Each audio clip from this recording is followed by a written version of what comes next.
বিএনপির প্রার্থী পরিবর্তনের দাবিতে সোনামসজিদ স্থলবন্দর চাঁপাইনবাবগঞ্জ সড়ক অবরোধ। আমাদের চাঁপাইনবাবগঞ্জ প্রতিনিধি মাহিদুল ইসলাম ফরহাদের পাঠানো তথ্য ও ভিডিও চিত্রে DD desk report. Chapainawabganj ১ Shibganj আসনে বিএনপির প্রার্থী পরিবর্তনের দাবিতে সোনামসজিদ স্থলবন্দর রাজশাহী মহাসড়ক অবরোধ করেছেন বিএনপি নেতাকর্মীরা। রবিবার বিকেলে শিবগঞ্জ উপজেলার কানসাট বাজারে ১ ঘণ্টাব্যাপী সড়ক অবরোধ করেন বিএনপির কেন্দ্রীয় কমিটির সাংগঠনিক সম্পাদক অ্যাডভোকেট সৈয়দ শাহীন শওকতের সমর্থকেরা।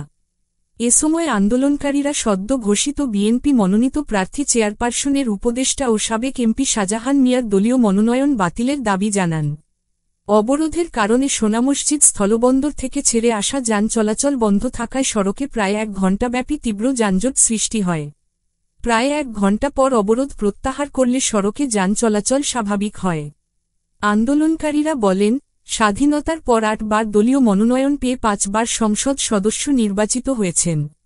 বিগত ১৭ বছরে লীগের দুঃশাসনের সময় বিদেশে আরাম আয়েশে কাটিয়েছেন শারীরিকভাবে অসুস্থ ৯০ বছর বয়সী নেতা শাহজাহান মিয়া। তবুও ত্যাগী নেতা রাজশাহী বিভাগীয় সাংগঠনিক সম্পাদককে বাদ দিয়ে শাহজাহান মিয়ার মতো নেতাকে মনোনয়ন দেয়ার ঘটনায় অবাক বিএনপির তৃণমূলের নেতাকর্মীরা। দলের ভারপ্রাপ্ত চেয়ারম্যানের নিকট যাচাই বাছাই করে সিদ্ধান্ত পুনর্বিবেচনা করার দাবি জানান তারা। এ সময় দাবি আদায় না হলে কঠোর আন্দোলনের হুঁশিয়ারি দেন বিএনপির নেতাকর্মীরা।